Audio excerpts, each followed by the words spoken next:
Yo, yo, yo, yo. What's up, everybody? Welcome to another episode of Talk Entertainment and Art. And today we are at RAMBLAS, our usual location. Now, if you haven't voted for RAMBLAS, do make it a point to vote on the link under the descriptions. They've been nominated for Best World's Cutlery Awards in the UK. So do make it a point to vote. We're taking this one home. Today with me, I have a special guest. A very, very special guest of mine. Very special. Talented. Are you nervous, dog? I don't know, man. I kind of feel like I'm in the presence of a god. Oh, sheesh, man. That's humbling shit. Bro, you're an OG, man. Whoa. When they told me I'm interviewing you, I was like, where am I going to start? Whoa. I guess this way is the perfect place to start right now. Let's start from the beginning, bro. Let's go. How you feeling, though? Man, first of all, I've been waiting for this invite for eons because I'm a fan of everything that 35 Entertainment is doing. Shout out. Shout out to everything. So the moment I got the invite, I was like, man. In fact, what happened was, I think a couple of weeks prior, I actually came through to Mbabane. Yeah. And I crashed in Mbabane at a homie spot so I can wake up and actually attend this shit. Yeah. Little did I know that shit, nigga, you got the dates twisted. So I'm sure I called the producers. I'm like, yo, man, What I'm happened? out here. What happened? But yeah, it's an honor, man. It's an honor. And we appreciate the love. We appreciate you, man. Salute. Thanks for pulling up. Yeah, feels good to be here, bro. I want us to start from the beginning. Right. Hip hop in the kingdom. You like one of the first pioneers who started doing it. And who's still doing it right now. How have you managed to grow as an individual, as an artist, as a brand? Right. I'll start with the personal stuff. Yeah. For me, it's an honor to hear remarks that you said, bro. It humbles me for days. However, I'm a student of life, period, right? Yeah. And with that said, when I entered the game, if I may put it in that text, I literally learned from other cats like Anaconda, like Courtesy, like C4 who were here, you know, literally. I went to school, and that's where I fell in love with hip hop. I was in a metropolitan college in Nelspruit. White River to be specific, and then I came back home with an attitude because I'm off the battle rap era. You know what I'm saying? Head counts. Yes, exactly. Head counts. So I come back home literally saying there's no rapper in SD. I'm the god. You know what I'm saying? Guys, intellectual cracks in the cards that I'm here to meet in the I guess early future in this present moment, and it literally blew my mind on how much gold we have and a different strain of rap. Facts. Like rap, dog. Even in this generation. So I was speaking with Lusoloja, who's like a highly respected individual in the streets. So when he was tuning, he was saying we've experienced about 5 generations of hip hop, especially I'd say in the evolution of hip hop in the kingdom, right? 5. Yeah, so it'll start maybe like 92, 96, where cats like Grandmaster Chiller and the cats. I was obviously a youngin. Yeah. There were cats like your Reconnects, Soldier Within. All these cats were like doing mad stuff. They even got. I remember when Joe Nina, who was like a dope artist at the time, signed cats in the kingdom, hip hop artists. It was EXO, Chromosomes. That's generation 1. Then generation 2 was more Anaconda now coming through with Courtesy, C4 and them. Yeah. That is like late 90s, early 2000s. Early 2000s. And then late maybe 2009 going to 13, we entered the third, I would say, season or generation where your Lutions and your Tripos, your Diba came in the cut. And then generation 4 is your likes of your Kenas and your 80 scripts and them. So Young right Z, now, Virus. Young Z, Virus, that's generation 4 kind of vibe. And then right now we're existing in the 5th generation of hip hop in the kingdom, where you have your Lexo Boom kind of producers bringing your Lucy Gang Child, you know, there's RK, you know, there's like AZ, all of these guns who are killing this generation now. So it's interesting to be part of it and be part of the story. It's very humbling to be regarded as one of the elders of the game. Facts. So it's humbling. I'm still a student, however. That's a long ass answer, dog. So like, from all of these generations, like you been part of it and you going forward, right? How has it changed? Is it getting better and better? Or niggas is whack, bro. Niggas is whack, bro. No, I'm kidding, bro. It's obviously there's always a balance, you know. There is no is without the is not. How do you know you dope when nobody else is whack? You know, so there's always a reference of a person who's. That's why I'm like, yo, I think Ella made it cool to be a whack rapper. So cool, but it balances the scale, right? In the sense of this brewer is a fucking businessman, dog. Genius in the corp. Facts. But when it comes to we the can't bars, deny him that. then we can't compare even with the bars. But however, genius element of making that shit cool, bro. That's it. But that's on the element of the duality of the balancing. Yeah, dog, it's like divine dichotomy, bro. We have to even the fucking scale. Yeah. I get you, bro. I get you.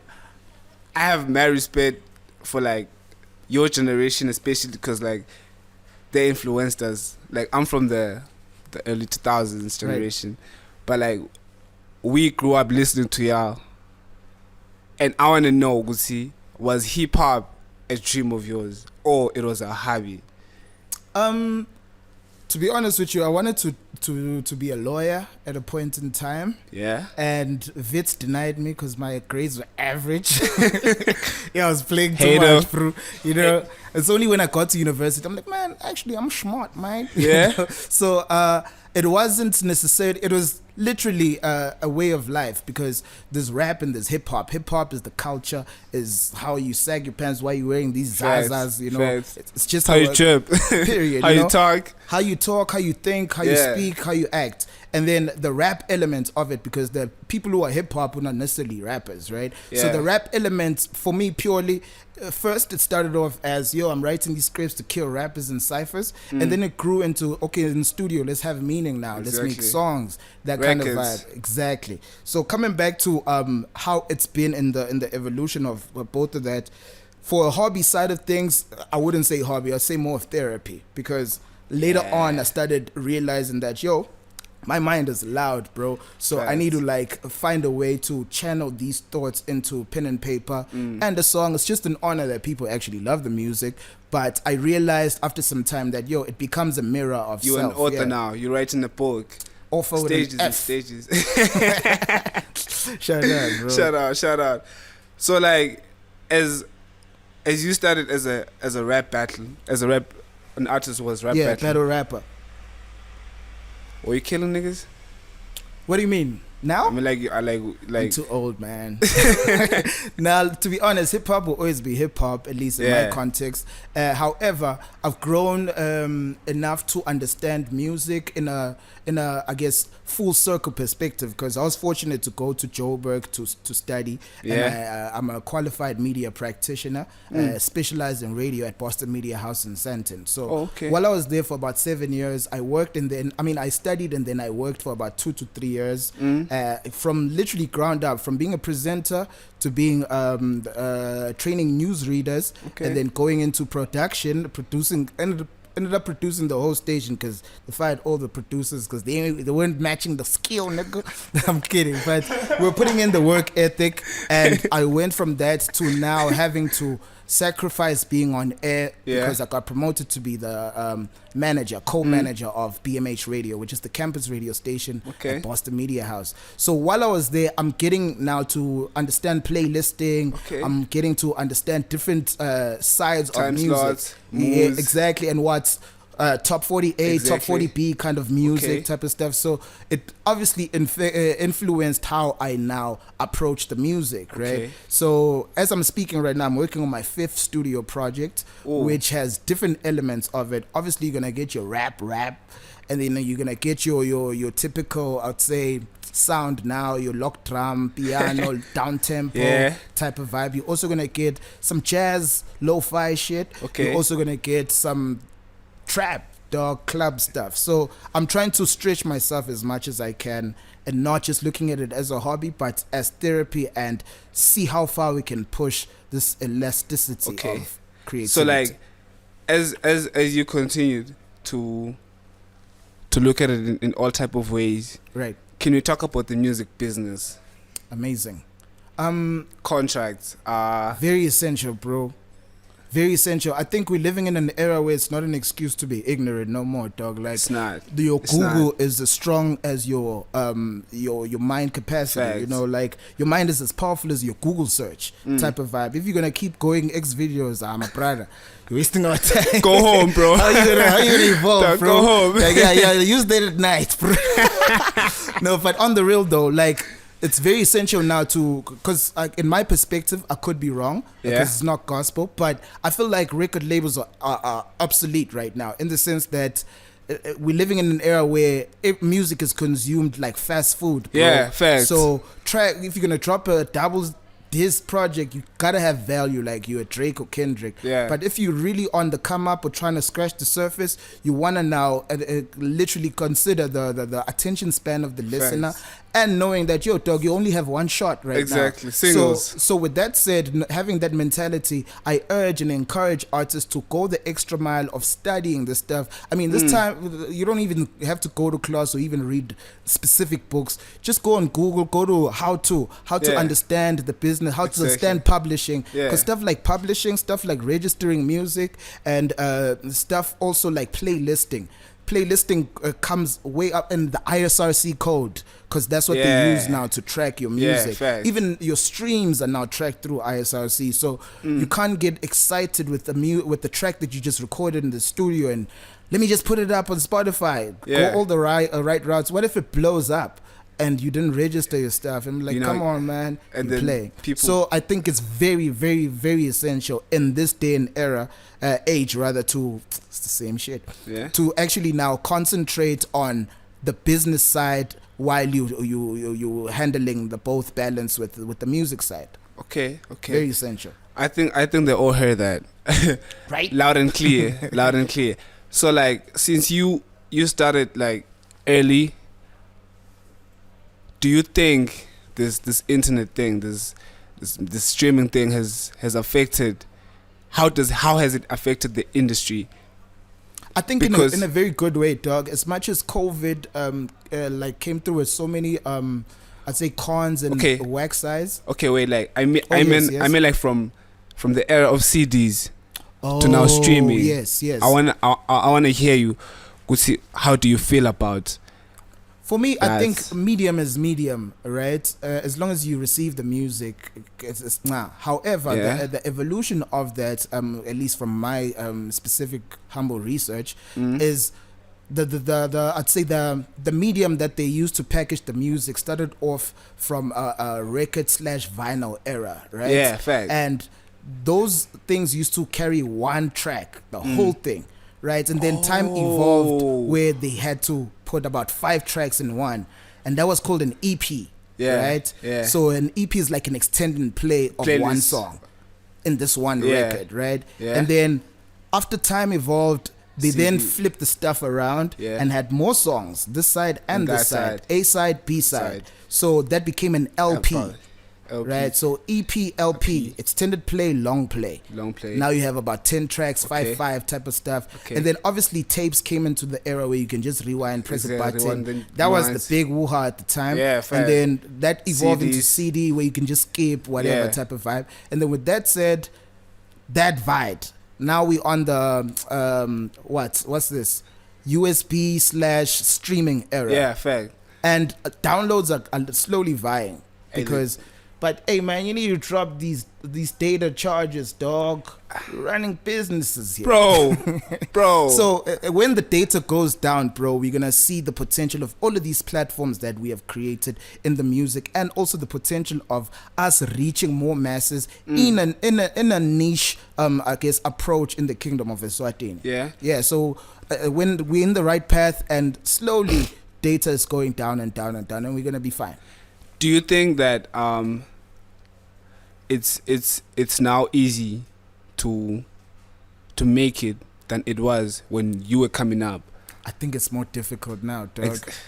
You know why it's more difficult? I think so because it saturates it, dog. How many dope artists are in the internet? Bro. Gang. Bro. Even dope artists who are not even that big on mainstream but got numbers and exactly, and they're doing it, but we don't know about that. So it's also what is making it. You check, is making it Channel O? Is making it, what is making it, right? So I think we need to now have ways of defining it as a unit versus individuals. Yeah. Right? Because as long as we look at it as individuals, then we can't say it's making it. Fair. It's just what you define as success. Yeah, because you have a different version, I have a different version of making it. Exactly. So I think it's a little difficult in the sense of saturation, because in the era prior, you'd have time to spend listening to an album, dog. Yeah. Because, you know, even Hype magazine, you'd have to wait a month to hear who's hot on the block type of vibe. Do you even have blogs in SD, dog? Who's hot in the corner? They're not putting in the work. My point, big dog, is good to say now there's a Kendrick album that just dropped, but we're listening to other stuff now. Facts. But you're still gonna go back and listen, no disrespect. Yeah. But my point is that it's a fast food era, so it's a little bit difficult. But if you have the music business side of things, you can now study what the semantics and the science is of growing an audience versus having the defined dogmas of success and you living up to them. Bro, I feel like you're talking to me right now. As much as you're shooting this, I feel like you're talking to me. So like as you went from college coming back to the kingdom, you battle rapped. Oh, I entered a battle league, but then I got drafted when my study permit expired, so I had to come back this side.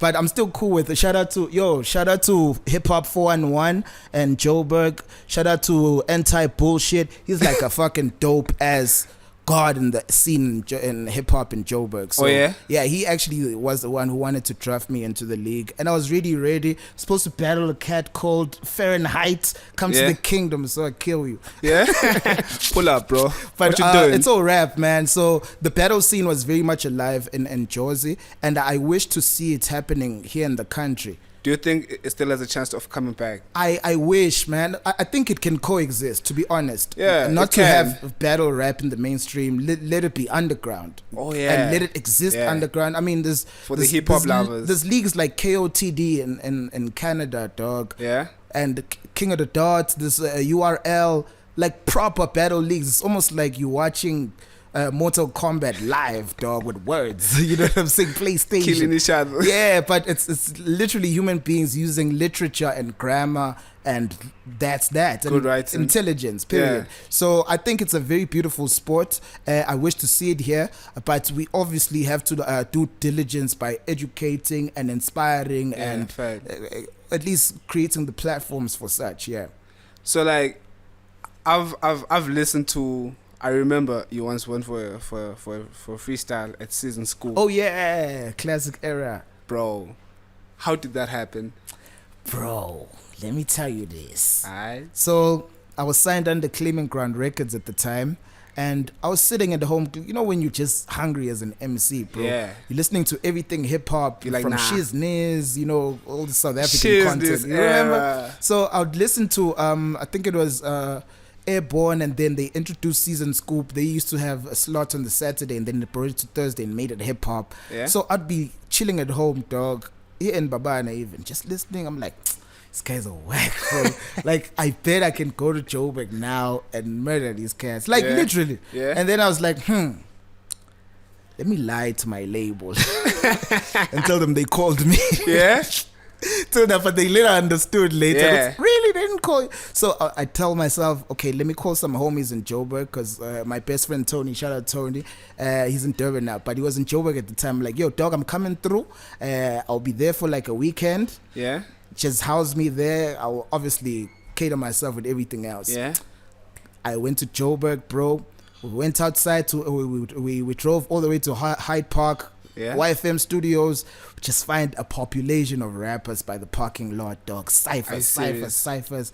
I didn't know that, yo, there's actually gang niggas outside.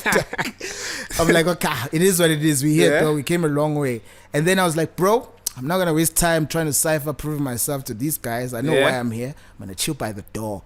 So when Scoop comes out, because Scoop, there's this unsigned hour. Yeah. Where now Scoop comes out to be like, yo, hit me with some raps. Yeah. Dope, God, whack, next type vibe. Yeah. So it was literally chop, chop, chop, chop type vibe. I'm literally there. I can tell it's okay. People are starting, Scoop rocks up. Yeah. People are already starting to rap before it's it's like you check when Big Mac rocks up and then there's some praisings and the same story. So Scoop rocks up, dude, people are rapping. I realize here I need to rap on top of niggas loud so I get their attention. I literally do exactly that. Scoop is like, I'm like, yo, dog, the ship is sinking. Yeah. I kick another one, same time. It's like, yeah, dope, go inside. I'm like, away. I'm inside now. I'm like, hey, why fam? What's happening? We are shit. I va inside. You check this thing of being humble, dog. Yeah. You lose opportunities. So I was like, okay, I need to put that stuff by the door right now. Try to rap first. Dog, yet little did I know everybody's thinking like that. So everybody's trying to like hog the mic. I'm like, okay, let me not be in the squabbles and shit. So I was like, okay, unsigned hour goes in. Niggas is rapping. I'm waiting my turn, dog. I'm waiting my turn. Time up. 12 midnight. It's radio, dog. They can't have extra time. Dog, I'm inside the booth. That time I've been hyping the shit out of Facebook, bro. Dog. Yo, I'm inside. The wackest part is going back. I'm like, yo, unfortunately. You don't want to start like that, bro. So I was like, you know what? I'm not gonna say anything. I'm not going back home.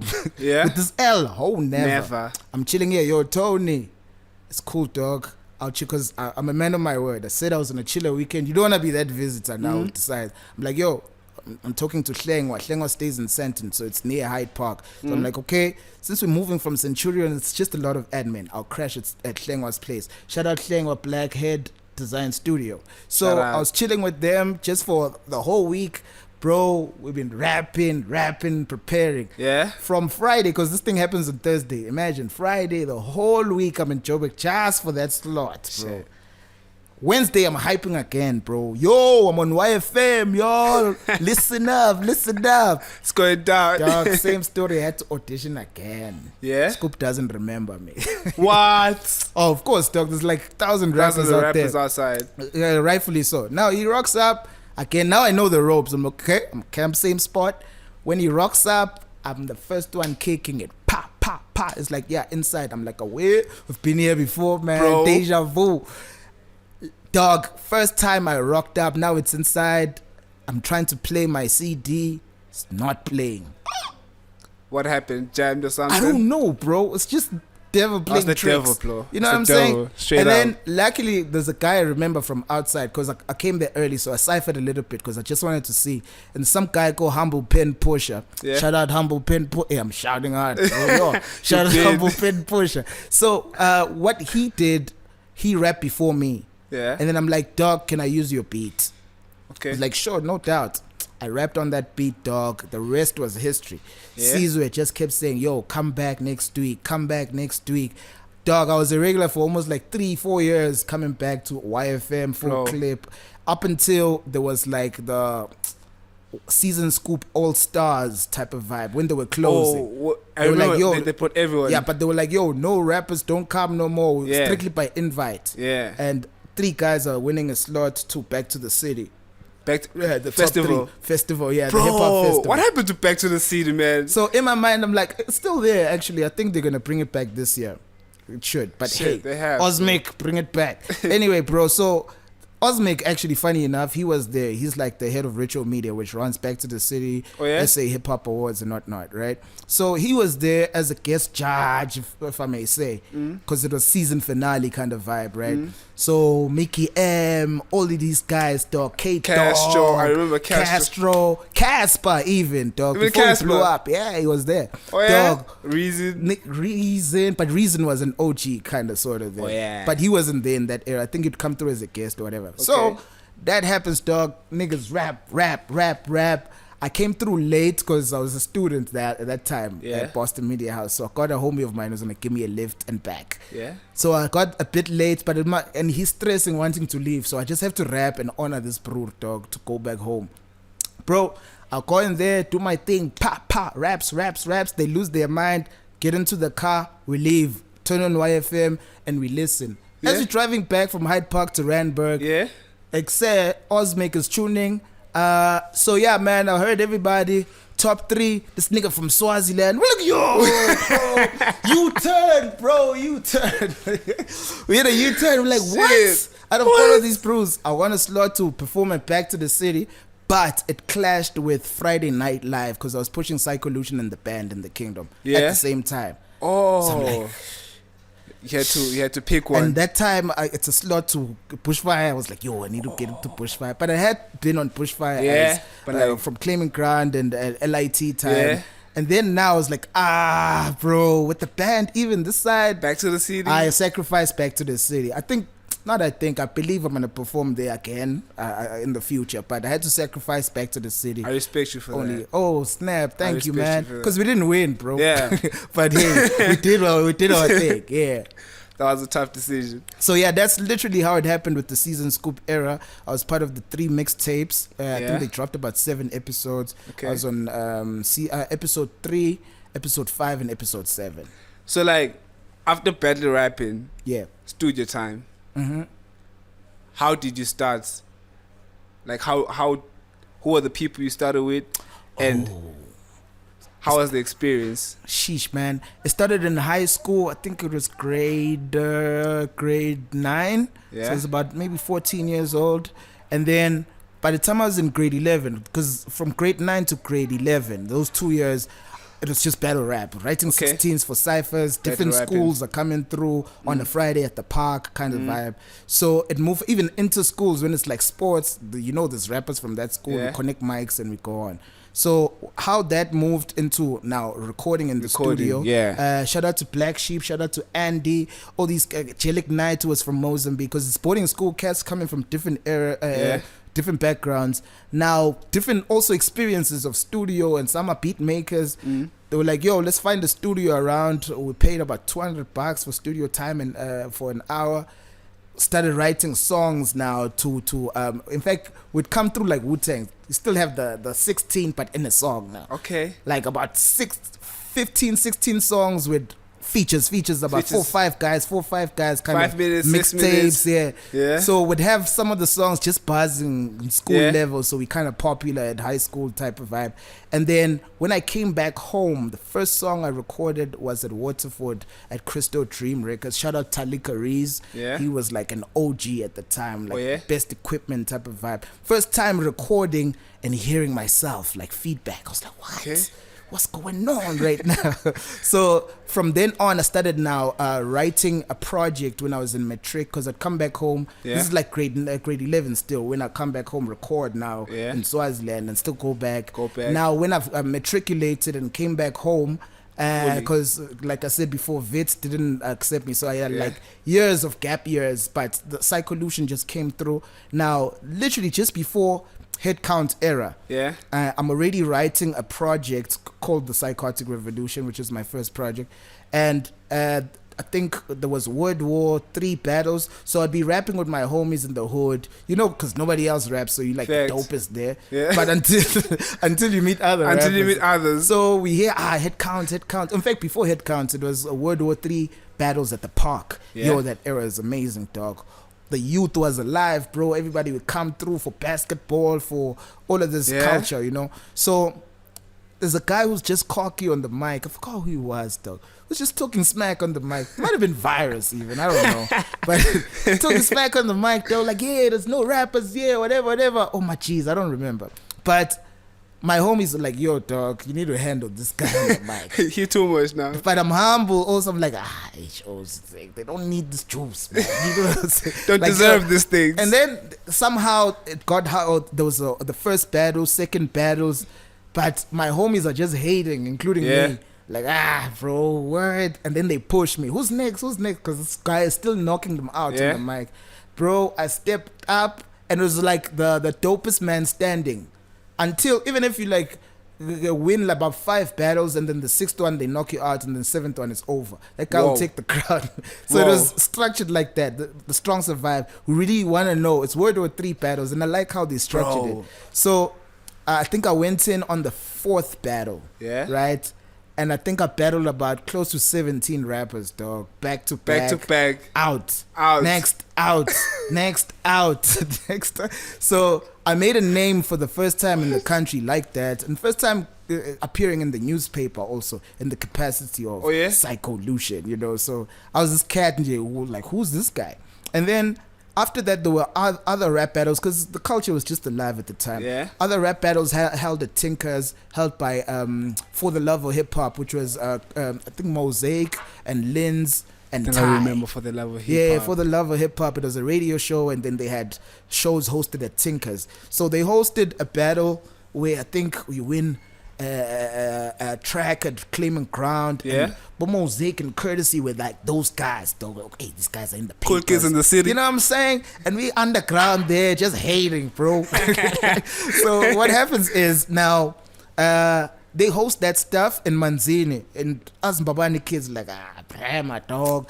Little did we know that, there's other guns down there, bro. Fair. So me and Klipo, because me and Klipo had already linked up at the time from the battle era at the park. You know, we're like, dog, we're going to go to Manzini, 2 of us. Yeah.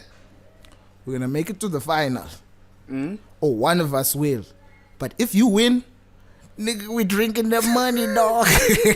you know what I'm saying? Same story. If I win, because we youngins, we don't have a budget. We like, we need a budget, and the prize money is the budget. Yeah, thanks. So we're going there, locked and loaded with swords. So when you were going there, who do you think was gonna win? Me, dog. Of course, like I don't wake up thinking I'm number 2, bro. Who does that, bro? Like no, bro. Like 100%. Yeah, like 100%. With all confident humility. Yeah. So anyway, we're going down with Klipo. Bro, we're handling this, and it was like. Everybody who registers to battle, there's like a hat. Yeah. You put all your name in there. And then the first guy, there's one MC who's going to bring up the first name. You, come through. Dog, the first name was mine. I rocked down. Yeah, wait, I'll tell you. Yeah. Now they're gonna group, nah? Yeah. It's okay, this battle, they're literally drafting. It's okay, you are battling, I think it was Bruno the Don, some guy in Manzini. Colored dude. It was actually dope. I don't know if he raps now, but Klipo also gets drafted. I'm like, okay, Klipo's on the other side. Okay, cool. This is great. Right? Kill them that side, I kill them this side. Yeah. Battle went according to plan. Because there were breaks also in between. It was okay, now second round and then music type of vibe. Yeah. Dog, we were drafted and we were just killing everything. And then it got to the finals. Yeah. Lution versus Klipo Intellectual. What? That battle happened, dog. On record, Mosaic dropped the tapes. Mosaic, bro, what Mosaic you doing, has bro? The audio, yeah. Well, maybe one day it'll come out. I don't know. But so like, yeah. Nasuka lambawan. With a mission. With a mission. Yep. And you completed the mission. But it clashed because now, but kind of you did complete the mission because you were represented. Yeah. You did do the job, bro. Now this is the battle, bro. Yeah. It's me versus Intellect. And I'm like, yo, I carved this bro. If he starts rapping as siSwatin, I mean, shit. Over. Because that time I hadn't even started rapping a word in siSwatin. It was just purely literature in English. So what happens now is I think I went first. Yeah, I went first. Boom, boom, boom, boom. First round I lost. I'm like, shit. Okay, it's lit right now. It's round 2. I made sure I get my shit together. I think he also like was kind of comfortable. I don't know. Now, round 2, I come through. Boom, boom, boom, boom. We even. Now we're going to I win round 2. Yeah. Now we even. Round 3, Klipo has to go first this time because it's final round. Klipo goes first. He starts a cappella and siSwatin. He roasted me. Like, he just roasted. And I'm like, okay. Let me just take notes of what he's saying. It's like martial arts. Yeah. I'll take all of that, rebuttal it, tell DJ to kill it. Guerrilla tactics. Yeah, now I'm going to kill the beat. I'm also going to do it a cappella. Yeah. And luckily, low-key, I know Klipo won that shit. But because how I was technical, you were technical. It kind of fucked up the crowd also. Yeah. They're like, yo, Lution won. So I won, but... in the hearts of hearts, I know it was either a tie or the nigga murdered me. Yeah. But on record, killed you, dog. But so that stuff actually resulted in, yes, the cheese that we spent on the night, but it was also a record, I guess record deal, 3-track record deal with Claiming Ground Records. And when I went to Claiming Ground, I went to Tipo even. My nigga, let's go. Yeah. We recorded Hip Hop Heaven was the first track we recorded on Psychotic Revolution. Mind you, I'd already started writing the project, but I had no studio time and I was using like beats from wherever. So J-Squad beats. That kind of right? So Mosaic came through with some fresh beats, dog. It was amazing. 3 tracks came into 5 tracks. 5 tracks turned into 10 tracks. Whoa. Turned into 16 tracks. And then now the bosses are coming through. They're like, yo, nigga, we're signing this. Exactly. I'm like, what? Dream come true back in the day. You just when is this? Sign, dog. When is this? 2009. 2009. Yeah, 2009. Yeah. But when they signed me, I'm like, yo, on the 4th of March, I'm dropping the stuff because it's structured. It's 4th of March, March 4th, Revolution. You know what I'm saying? Yeah. It's just too structured. It's your vision. Nobody else. But like God willing, they obeyed my wishes, and it happened the way that it happened. Dropped the project later, and then we split parts. Okay. Then I'm skipping stuff you haven't asked me, G. Yeah.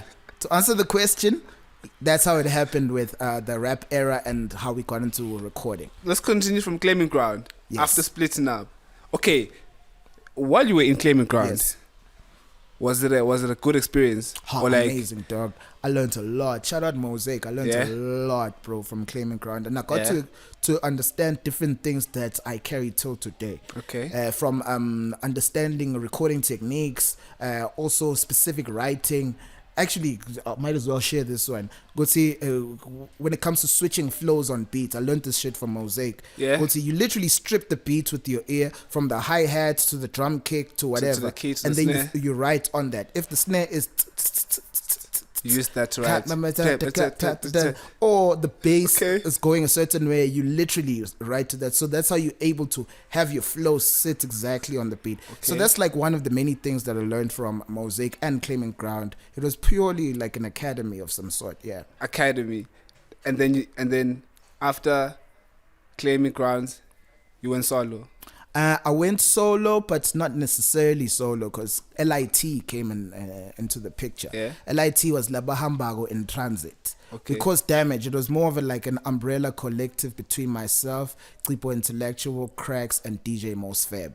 Okay. We were touring the country from road shows. We were sending proposals. Some were getting denied, but some of them were actually glories. We traveled to Botswana, Lesotho, Joburg. Like it was heat. That's why even Bushfire booked us as LIT, because we were causing damage. It was almost unfair. I look at that as a blessing, because you could have a tough time coming from a label that backs you to being solo and trying to do it by yourself. So LIT was more of like my training wheels. Is that what they call them? Like training wheels. There you go, dog. Training wheels. So yes, they were like that kind of symbolic, I guess, role in my career musically. And then 2012, because it was a season, we weren't like a rap group. Yeah. And then 2012, I guess out of just pure research and love for the culture and wanting to learn as a human being, I realized, let me just establish not a record label, but like where Lution is going to be housed corporately and musically. Okay. So I then established Lution Music in 2012. In fact, it's 10 years running this year. That's why we're dropping on the 6th of September, called the Autonomy. Autonomy means freedom. That's when I got my independence as a musician, which is 2012. So that's how it literally happened, the transition from signed artist to being independent. I had the Training Wheels, which was like a lyrical insurance by LIT. And then we established Lution Music. And then BMH Radio just came through to bring the meat and the juice and the cheese. So like the journey is still continuing? The journey is still continuing. I'm an entrepreneur now. This Kingdom XLR. It's lit. please, can you please, because I've heard about Kingdom XLR. Yeah. Can you please break it down for me and for the viewers at home? Oh, word. So before we even get there, dog, while I was a student, just before I graduated, I always had the desire to create a radio station at the time anyway. Create a radio station in the kingdom. That's why I went to study these kind of things and stuff, right? And then just before I came back home, shout out to Tim Zankel. Tim Zankel is my mentor. Google that guy, very powerful dude, man. So Tim Zanko was like mentoring me, teaching me so many things, how to move just as a professional, period, right, in the media space. And I then decided, because you know what, it's not going to serve well just to concentrate on a radio station. Let's just look at media. And then I started creating the company while I was a student. But thinking it's some future stuff, maybe in my 40s type of vibe. I still see myself at YFM as a radio host type of vibe. That was like my immediate dream while I was in Joburg. And then Tim got me an interview at Sony Music to be an A&R, right? And I met up with Aisha. Shout out Aisha. Dog, you're going to get shout outs on this episode. Bro, I hope they watch this episode, all of them. Yo, Aisha at Sony Music interviewed me. She was totally impressed. And she sent, immediately after I was done with that interview, she was like, yo, you can start on Monday. We'll pay you X amount. I was like, what? So I have to resign where I'm working because I was working at BMH Radio. Are you serious? And then she did that through SMS. And then on Monday, I'm waiting the whole day. They're going to call me. How? Monday is clear. I call Tuesday. Yo, Aisha, I'm waiting. You're going to email me or something. I was, oh, no. I knew I should have, emailed. I got someone else. Oh! Someone else, dog. What do you mean? I'm sorry. Next time. I'm like, next time, what? Dog. When is next time? And then things just started crumbling then. Yeah. After, had you quitted on your previous job? No, but I was about to. But I ended up resigning because my study permit expired, remember? Yeah. My study permit expires now. Things now literally went south, bro, because now I just got promoted to being the manager at BMH Radio, and I just got this job interview at Sony, but my study permit is expiring in December. Right, now what do I do?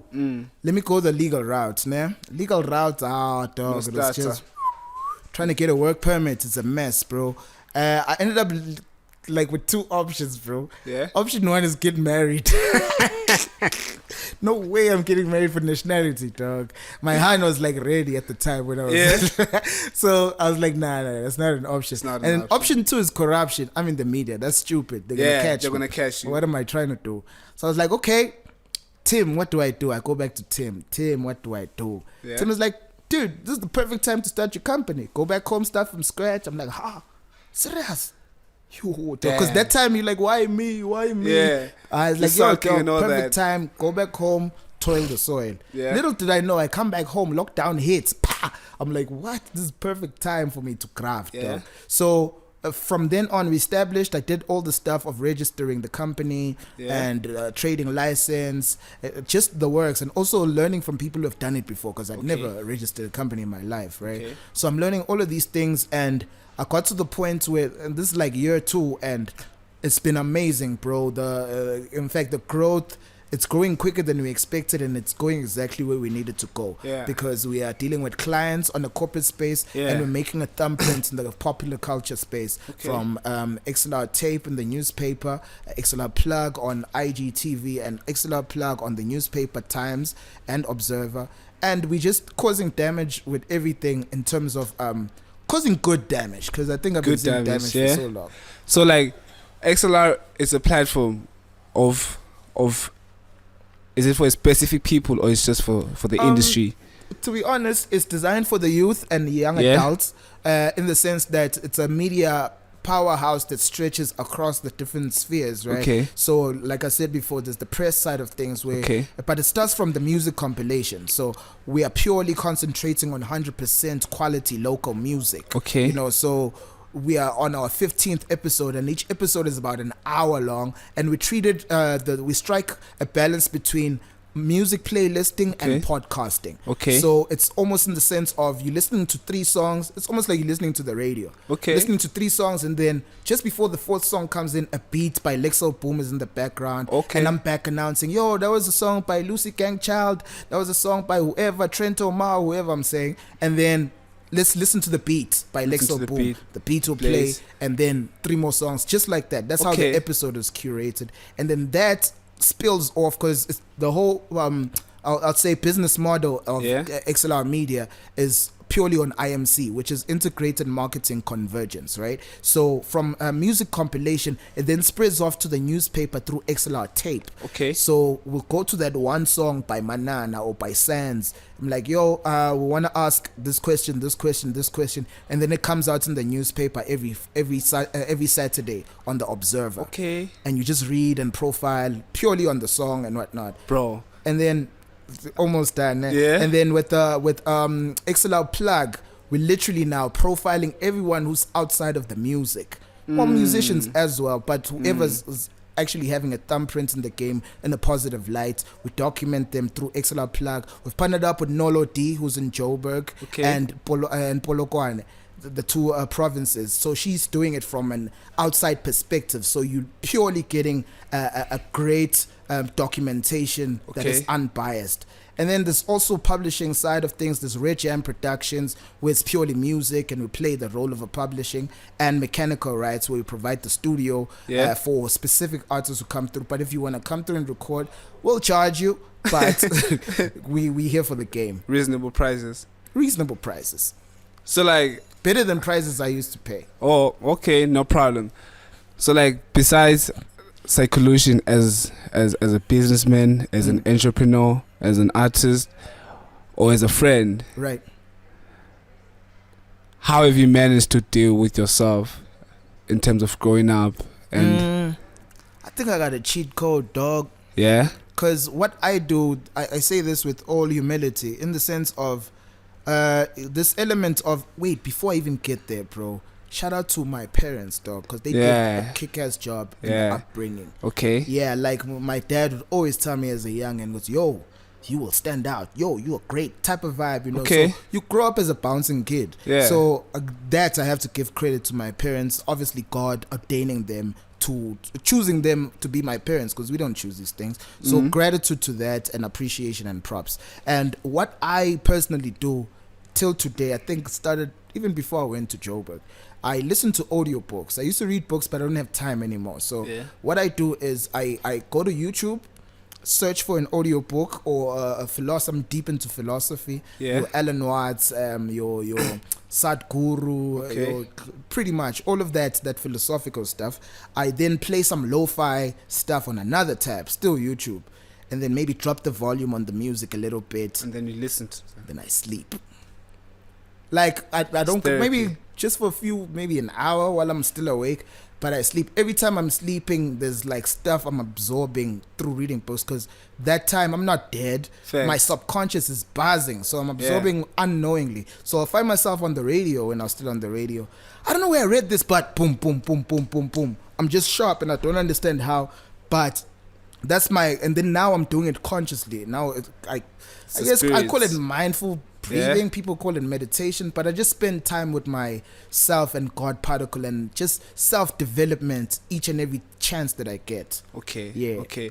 Are you a family man? Yeah, very, very much so. I'm family. It's all I know, bro. Family oriented. Family orientated. I see myself in the future having kids and all of that. Okay. But right now it's time to make the shmoney, man. Shmoney first. Shmoney, man. Shmoney first. So like, I just want you to talk to. Oh, before we get to that. Yeah. I want to talk about. Actually, I'm not the one who's asking you this. Listen to me. I'm not the one who's asking you this. Okay. Jay Spider asking. Yeah. Oh, Jay Spider asked you to ask. No, not Jay Spider asked me to ask, but like, I want you to remember that diss track you dropped. Spring cleaning. Yeah, spring cleaning, bro. Yeah, I want us to talk. That was a great time. I want us to talk about that. Let's go in. What sparked it? How did it spark, bro? I think, it was 2015. Yeah, 2015. 2015 was a great year for hip hop, bro. In the country, yeah. I think about 6 mainstream artists dropped projects, and CDs were booming at the time. So what I did, I also dropped the description that year, right? Yeah. So it was almost like, whose shit is hot, right? So what I did was I bought everybody's CD, right? I bought who else? Who came out? Switch came out. I remember I bought Ghetto Villa. I forgot who else, but it was about 5 CDs I had with him. I think maybe Courtesy. I forgot. Yeah. But I bought Illa's one also, and then I was just literally going through each one, appreciating, and I'd go on Facebook, give reviews. Right, it's personal here. Yeah. Nobody asked me. I'm not the authority. Yeah. Facebook said, "What's on your mind?" And that's exactly what I did. Yeah. So I started, Switch. I like this. I think you could have been better here. Whatever. And then it gets to Illa's project, right? Yeah. I'm like, yo, shout out to Sub Jams, dope instrumentation. Facts. But the lyrics, trash. Oh, Facebook exploded, dog. It went nuts. Havoc. It went out of control. And for me, because I'd like to stand by my guns. Yeah. And I'd like to also learn where I was wrong. And also, I can't apologize if you don't convince me to the point where I understand, oh, snap, I messed with you there. Oh, I'm sorry. But if I don't see that, dog, what are we doing? Yeah, well, and it's hip-hop. It's not deep. It's not right? It's hip-hop. We need this thing. So with that said, dog, now dizzy status updates from different artists on their personal stuff now, talking smack. And I'm like, okay, is this what's happening right now about me? Like this? Yeah. Damn. I'm not going to have time to answer everybody. One by one. Let me go to the studio. Right. Finish this thing in the studio. I went to the studio. I think I did spring cleaning. Yeah. It was like hardcore battle rap Lution, right? Yeah. I was just addressing, yo, dog, you niggas are taking this thing too serious. Like, what's going on? Aren't you gonna be honest about what's happening, about quality? Yeah. Like, so it was literally addressing like the bent curves. Yeah. But it then catapulted into a point where, hey, that's a word, bro. Catapulted.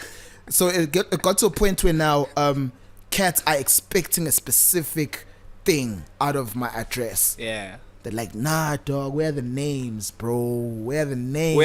Bro? Name drop these niggas, bro. Niggas are coming through the like, because that track, dog, literally was hot, bro. Yeah, and homies like, nah, but so where the names at, dog? Yeah.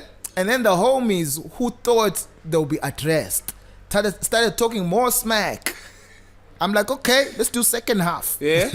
Literally, I think a couple of days later, already that's being documented in the newspaper at the time. It's just a mess. Yeah. I'm like, okay, let's go do second half now. Second half. Because also homies have this thing of Lution can't rap in siSwatin. Yeah. I'm like, okay, let's go. They hit second half. We have the name drops. Boom, boom, boom. It exploded, dog. It was funny when I was watching it when I was in Joburg. They even had like a round table with indlela, Mafa, L4. Yeah. Like, hey, say, what are we doing with this naughty child? But it brought vibrancy to the game, dog. It was a great time. It was healthy competition. Yeah, I got about 6 diss tracks back. Yeah. I was waiting for the 7th one, so I dropped a mixtape of diss tracks. I'm still waiting. Oh, hey, please diss me so I can drop this tape. I'm waiting. Jens, I trust you. I trust you. He ain't got it no more. Yeah, so it was a great era, man. Shout out to people came to play, dog. Yeah, people came to play. I was enjoying each diss track. I'm like, yo, shut up. I think 80 Scripts also replied. Nah, 80 Script is from the camp. There's no way you could have replied. He probably wanted to shoot back at the homies. Shoot back at the homies. Even Sleeper wanted to shoot back. I remember Ngati Sulumane. He was with you. All these dizzy rappers, dog. He was with you. I remember Sulumai, but he was just making noise on online. I think who was it? Kangaroo. Yeah. Who else? Trippy King. Trippy King came through too. Trippy King also came through. I forgot who else, but there was a number of them. Yeah. I think if I counted your name, that means you kind of came through. If I forgot you, hi. Go home, bro. Go home. But yeah, man, that was the spring cleaning era. I think from that era, that's when we like took focus on the hip hop in the kingdom. That's real. Yeah, and like we continued from that. So like you as an OG, and you seeing these new kids coming through, they telling you that they look up to you, and you telling them, yeah, you got this. Just continue doing what you're doing. Are you planning on giving us talent that you gonna mentor? That you gonna? I think it goes without saying, bro. I'm already like for me, these are my friends also. I look at it like that, you know. Okay. Because I'm learning a lot, bro. I learned a lot from RK, from Blue Jay. I'm learning a lot from Chaboy, who I'm working with in the studio all the time. And the difference between me and Chaboy is like 10 years, bro. Shit. But my experience of sound engineering and his is different. Way different. And there's a lot of exchange. So I think I'm probably one of the few, and I encourage more of I guess people from my thread of era to actually just swing the chair, dog, and listen to the kids, because there's a lot that is there. And the more we don't do that, the walls are closing, and the more we're gonna have a divide where a culture exists in isolation that can never find the light, which is probably dope and is enough to carry the succession plan, because it has to like live on, dog. You know what I'm saying? Has to live on. Even the young kids who are there now will have to be OGs tomorrow. The gatekeepers should get out of the way. In fact, we should fire the gatekeepers. Yeah, the gatekeepers. But like, I want you to give me a top 5 right now. Top 5? Yeah. Top 5 where? Your recent artists in the kingdom. Like people dope. you think will got it like that. I like top this, 5. bro. I like this. Yeah. Hey, in order. Okay, might be tricky if we wanted in order. Just however you want to do it. Okay, top 5 in no order. No order, yeah. Put AZ in there. AZ. Put RK in there. RK. Put Blue Jay in there. Yeah. Put Lucy Gang Child in there. That's my nigga right there. Hey, there's one spot left.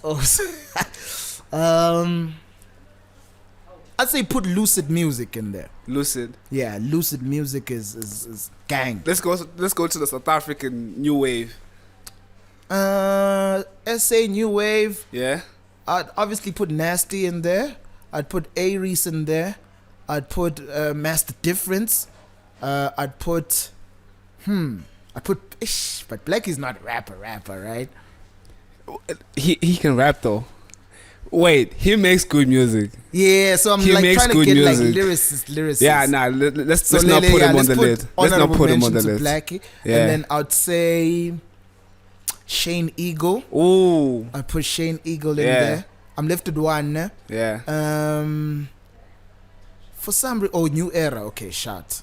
Let me let go of the OGs. Who's this guy?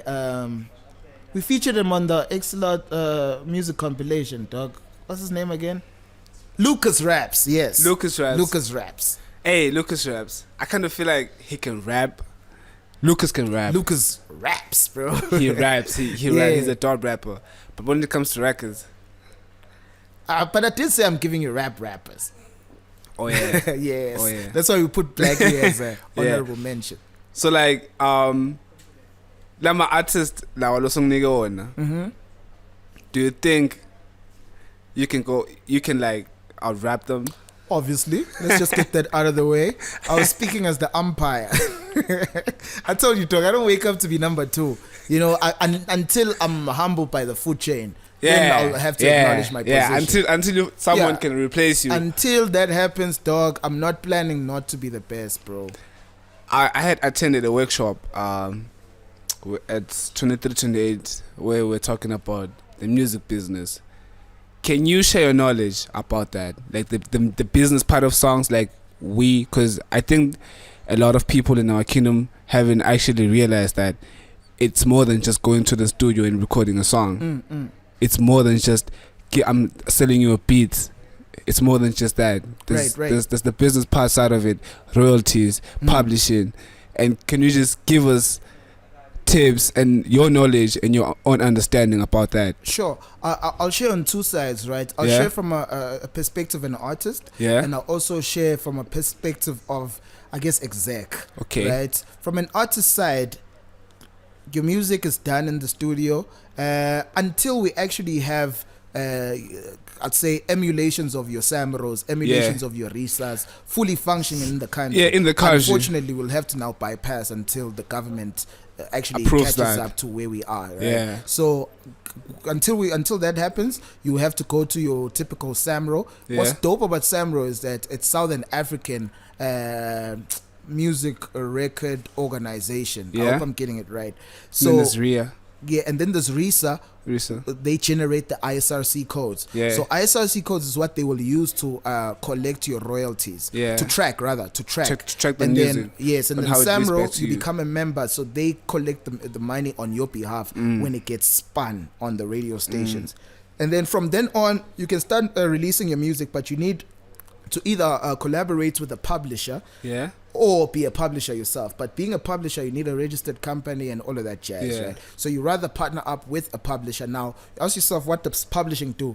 It's very diverse, right? There's a publishing side where I purely deal with writers. Okay. Yo, I need you to write a song for this, or this Beyonce who needs a song about love. We have writers, so I can play that part as a publisher, exposing writers to big artists and vice versa, right? Okay. And also publishing, the part of publishing that we are playing is where we are taking the whole catalog to maybe Urban Brew or Bomb Production or whoever shoots film. Yeah. To be like, yo, when you have your credits run, use the stuff, man. Okay.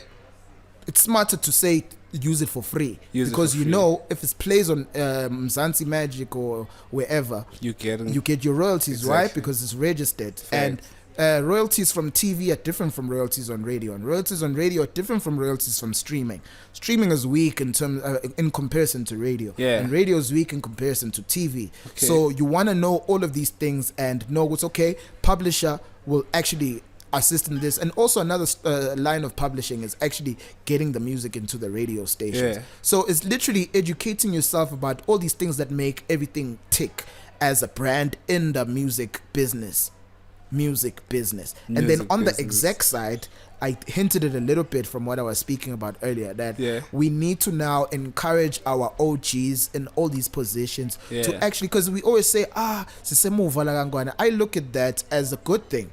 Why? Because we can cut and paste, nigga. Facts. We can go to SA and be like, yo, how did you do? You know what I'm saying? Come do it in the kid.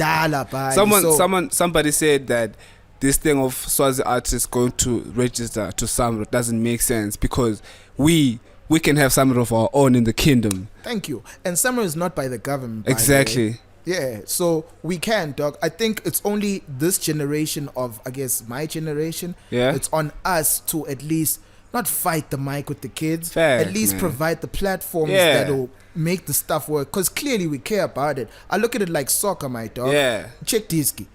This Dr. Kumar till today is in the culture of soccer. Yeah. Whether he's a commentator, with doctor. Whether he's a commentator, whether he's a presenter, coach, whether he owns a team, whether he's, you know what I'm saying? Yeah. But play a role in the betterment of the sport. Exactly. So I challenge cats like Intellectual, I challenge cats like Diba, I challenge cats like Cracks, all the cats from my era, even the cats before me or Anacondas who are still here, to actually find a way in your very short I guess space, or I mean tiny space, make a difference in the platform perspective for the generation, because we love this culture, dog. Bro. And we are the culture, and we grew up with this thing. We can't live it now.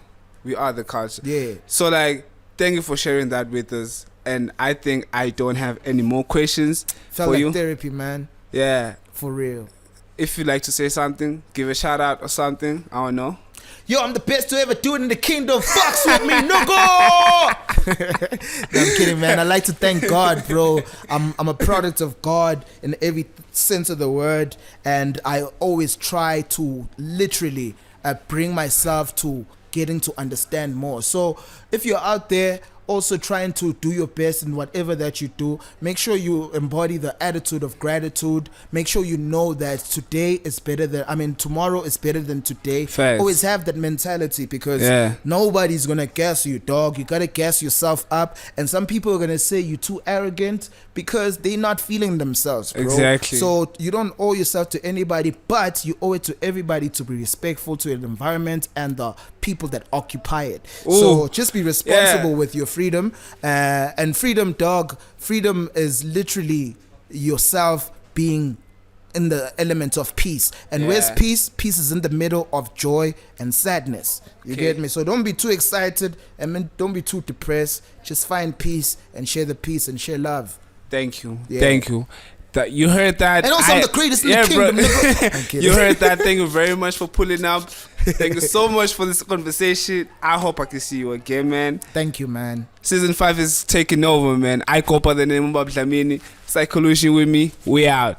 Booyah. Yo, this was fun, bro. This was fucking dope. I even forgot to sip my water.